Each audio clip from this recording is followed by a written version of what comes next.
একটা সময় পহেলা বৈশাখ মানেই ছিল গ্রামীণ খেলাধুলার উৎসব, কিন্তু সময়ের পরিক্রমায় হারিয়ে যেতে বসেছে সেই ঐতিহ্য। তবে এবার একদিনের জন্য হলেও রাজধানীর পল্টনের আউটার স্টেডিয়ামে ফিরে এসেছে সেই হারানো গ্রামীণ খেলা।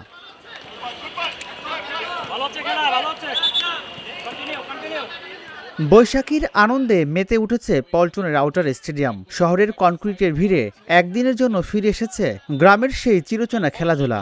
কাবাডি, ভলিবল, লাঠি খেলা, বলি খেলা সব মিলিয়ে যেন গ্রামীণ উৎসবের আবহ।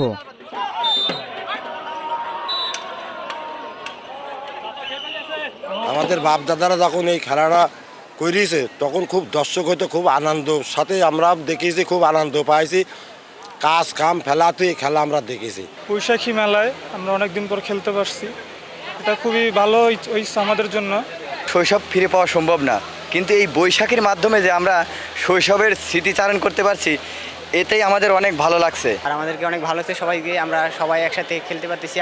আরও যদি প্রতি বছর এভাবে উৎসবটি আয়োজন করা হয় তাহলে আমাদের যারা খেলোয়াড় আছে তারা এখানে অংশগ্রহণ করবে এবং অনেক ভালো কিছু করতে পারবে। আলহামদুলিল্লাহ, এই যে আয়োজনটা করছে তাকে অনেক ধন্যবাদ।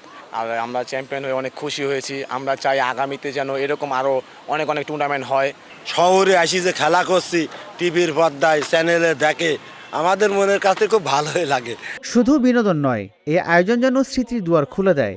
শহরে বসবাস করা মানুষদের কাছে গ্রামীণ শৈশবের সেই দিনগুলো আজও আবেগের জায়গা। আমি নিজেও এক সময় প্লেয়ার ছিলাম, খেলোয়াড় ছিলাম আইডিয়াল স্কুলে।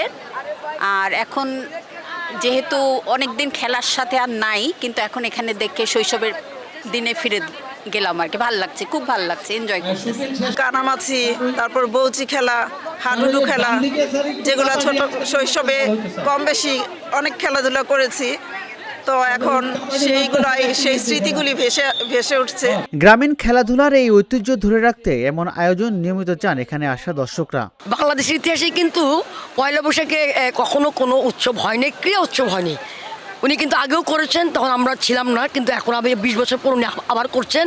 আমি এই জন্য সাধুবাদ জানাই। ছেলেপেলেরা খেলার মধ্যে আসুক, তারা অন্য মাদকাসক্ততে না যাক।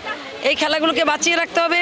খেলা শুধু হারা জেতাই না, খেলা রিক্রিয়েশনও, এবং এই খেলাগুলো বেঁচে থাকুক এবং এরকম পয়লা বৈশাখের উৎসব প্রতি বছর উদযাপন করা হোক।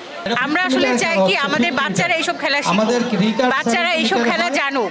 স্কুল কলেজে যদি এইসব খেলা শেখানো হয় তারা আরো খুশি হবে বাচ্চারা।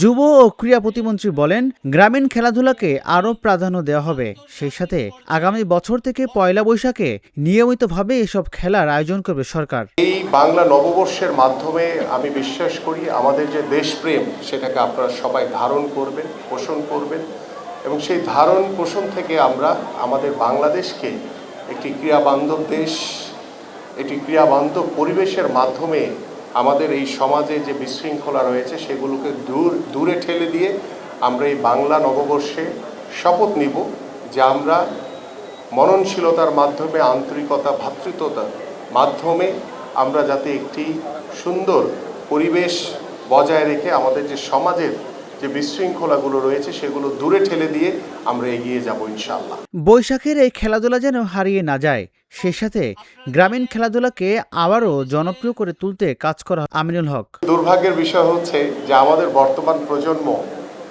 বিশেষ করে যারা ঢাকায় বসবাস করে বা মহানগরগুলোতে বসবাস করে, আমাদের সেই গ্রামীণ খেলাধুলাগুলো কিন্তু আসলে আমাদের সেই সন্তানরা তারা কিন্তু সেভাবে উপভোগ করতে পারছে না। গ্রামীণ এই খেলাধুলা হারিয়ে যাওয়ার পেছনে রয়েছে মোবাইলে আসক্তি সহ নানা কারণ।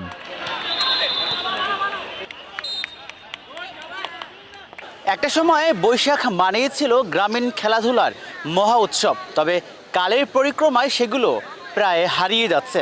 তবে একটা দিনের জন্য হলেও সেই গ্রামীণ খেলাধুলা ফিরে এসেছে পল্টনের এই আউটার স্টেডিয়ামে। রাজিবুল ইসলাম, ঢাকা জার্নাল, ঢাকা।